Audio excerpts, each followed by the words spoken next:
What's up? My name is Yorel Brown Gertman. I go by my performance name Yorel G, and I'm an intern of Jazz Hands for Autism. This video is a homework assignment for Jazz Hands in regards to learning how to set up an audio interface as far as recording music. In this video, I'm going to share with you details talking about my studio experience recording music with my first original primary musical acoustic string instrument, which is my violin. I've had this for 20 years now, since 2003, and I have used this to record my own song when I took classes on Pro Tools and recording techniques when I first started my college education 15 years ago, back in 2009. Yeah, I know, 15 years sounds like a very long time. Now let's get into interfaces. Now what I'm showing you this is my very first interface that I bought and invested in online 12 years ago in 2012. As you can see, for the way it looks, this interface of mine looks pretty old, but that's because interfaces tend to devalue over time the longer you use them. After a decade of experience with this interface, as I was working to develop myself as a producer and upcoming artist, it was time for an upgrade, which is actually what you see here. Once I purchased this interface and it arrived, it came with a Pro Tools bundle. Unfortunately, it only has the same features as Pro Tools version 9, but it still has everything I needed so I could record my music at home and so on. This is the interface that I used to record my very first official original vocal song that I wrote, produced, mixed, and mastered single-handedly.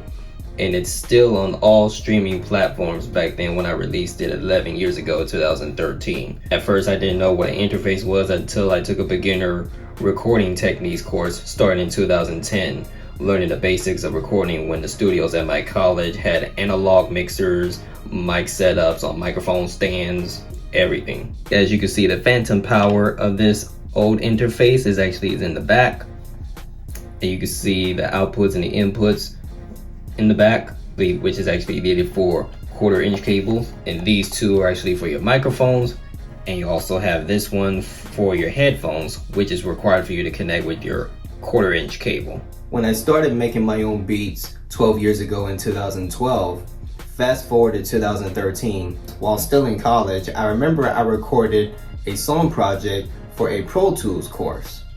Now, as far as my influence of music, I grew up listening to a lot of hip-hop music, and I specialize in the genre of hip-hop. And for that Pro Tools class, I decided to do something different and creative as a hip-hop violin player, because I got recognition from my past performances and opportunities as a hip-hop violinist. So me being a violinist who loves hip-hop music, I decided to just produce a beat.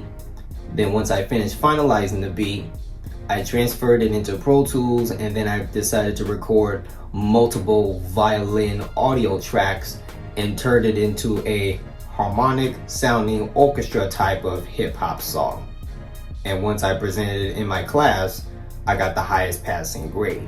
Eventually, I also learned when recording a song, miking your musical acoustic instrument is a lot different than recording electric instruments. With my acoustic violin instrument, I pretty much already knew how to set up my microphone at a certain angle on the mic stand in order to record what I feel sounds best for my violin to the microphone. Now I can go into further details about inputs while using Pro Tools, which I also understood that it's very important to know what inputs to use and which inputs are used for when you're recording. So right now I have my Pro Tools mix windows open, and I'm basically just using this as an example for what I'll be describing concerning inputs.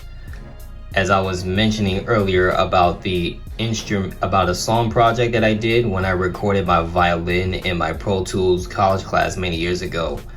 During the process of recording my musical instrument, I understood immediately that it was input 1 that was already selected for for my very first audio track, which not only applies to your vocals. With input 1 selected on Pro Tools connected to my microphone when I was experimenting my music with previous older versions of this DAW, I never knew that most musical instruments usually only apply to input 2, especially when recording only mostly electric instruments. As you can see, input 2 has already been selected on the second audio track the moment that I just opened up this session and created these tracks. But during my violin recordings in Pro Tools class, long before I started to make vocal songs, was when I've learned and understood the importance of knowing what input to use to get the result that comes out of your recording. In my Pro Tools college class for that project, I still kept the inputs on all audio tracks in input 1 in order to make sure that I was recording each violin track one at a time when I was just having a lot of fun playing over my beat after I transferred and imported the beat. Because with the wrong input, it doesn't record and you won't be able to see a waveform of anything that you record. I wanted my acoustic violin playing to give that real, authentic feel that sounded unique, different, and good for the ears. I can always make more beats and do another type of violin hip-hop song anytime, or maybe perhaps just a hip-hop violin album or something. So there you have it. I went into detail and I went over talking about my experience in the studio at college, recording my violin, and I personally feel that it was a very rewarding experience that I got out of it, which allowed me to invest everything that I have in order for me to make the music that I want to make. I hope you enjoyed this video. Feel free to make comments and let me know what kind of videos you would like for me to do in the future, especially in relates to music. I'm Yorel G.